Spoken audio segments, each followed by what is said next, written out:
Good morning students. आज हम करेंगे थर्ड चैप्टर का third question, component of health related fitness, यानी स्वास्थ्य संबंधी पुष्टि के अवयव। तो 5 इसमें दिए हैं: cardio respiratory endurance, muscular strength, muscular endurance, body composition and flexibility. तो कार्डियो रिस्पेक्टरी एंडोरेंस क्या है? ये है हृदय श्वसन सहनशीलता। हृदय और श्वसन सहनशीलता का मतलब ये है कि हमारे हृदय की ताकत को बढ़ाता है। श्वसन का मतलब है फेफड़ों की ताकत को बढ़ाती हैं।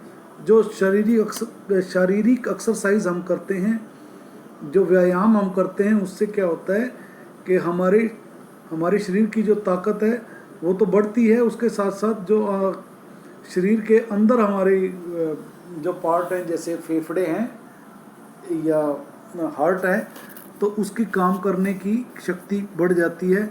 और हार्ट, आपको पता है, ये हमारे शरीर में खून पहुंचाने का काम करता है और रक्त को शुद्ध करता है। और फेफड़े जो है वो ऑक्सीजन पहुंचाते हैं और फेफड़ों के द्वारा पूरे शरीर को ऑक्सीजन मिलती है। तो इसका विकास जो है वो फिजिकल एजुकेशन के थ्रू, एक्सरसाइज के थ्रू होता है। उसके बाद आता है मस्कुलर स्ट्रेंथ, यानी मांसपेशियां शक्ति।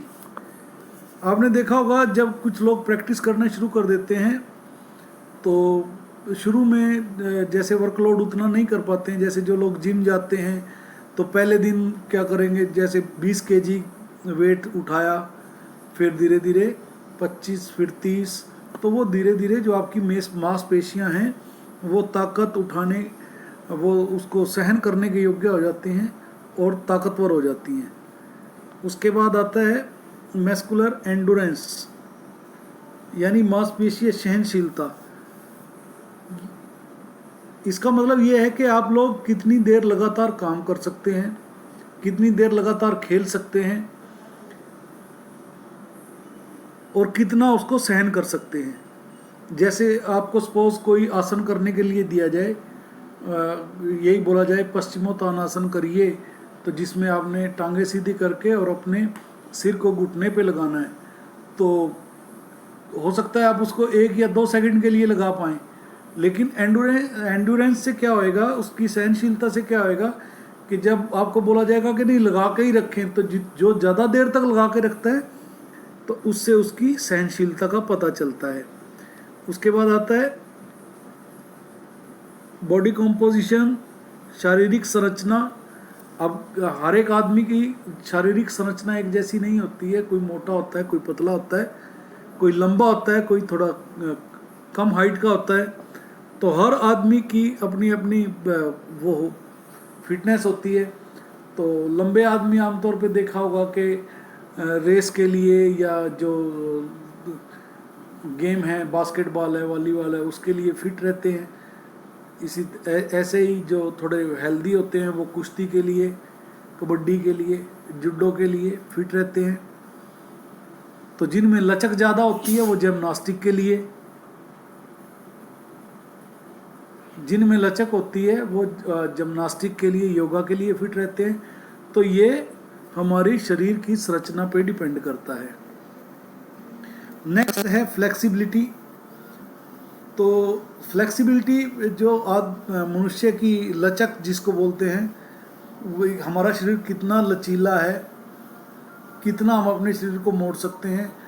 कुछ बच्चे जो है वो स्ट्रेचिंग की प्रैक्टिस करते हैं, कुछ लोग जो हैं वो योगा करते हैं, जिम्नास्टिक करते हैं, तैराकी करते हैं। तो ये सारी चीज़ें हमारे शरीर की फ्लेक्सिबिलिटी को बढ़ाने के लिए ही होती हैं। तो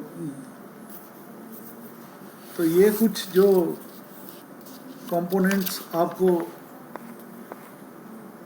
मैंने बताए हैं, ये आप लोग इसको याद कर लेंगे लगभग। अब इसके ये हमारा चैप्टर ख़त्म हो गया। अब इसके आगे शॉर्ट क्वेश्चन आएंगे, ये एक्सरसाइजेज तो इसमें मैं बताऊंगा एक एक नंबर के क्वेश्चन। इसको कल हम डिस्कस करेंगे पूरे लेसन को। तो जो भी जितना मैंने अब तक कराया है आप लोग इसको लर्न करें, और कहीं भी अगर आपको कोई प्रॉब्लम आती है तो मेरे पर्सनल नंबर पे जाके आप मेरे से बात कर सकते हैं, व्हाट्सएप पे मैसेज छोड़ सकते हैं। तो मेरी आपसे बार बार यही रिक्वेस्ट रहती है कि आप लोग वीडियो को देखा करें, चैनल को सब्सक्राइब करें, वीडियो को लाइक करें, और कमेंट बॉक्स में जाके अपना रोल नंबर और एडमिशन नंबर या नाम आप लोग छोड़ें, ताकि मुझे पता लगे किन किन बच्चों ने वीडियो को देखा है। Okay students, thank you, God bless you.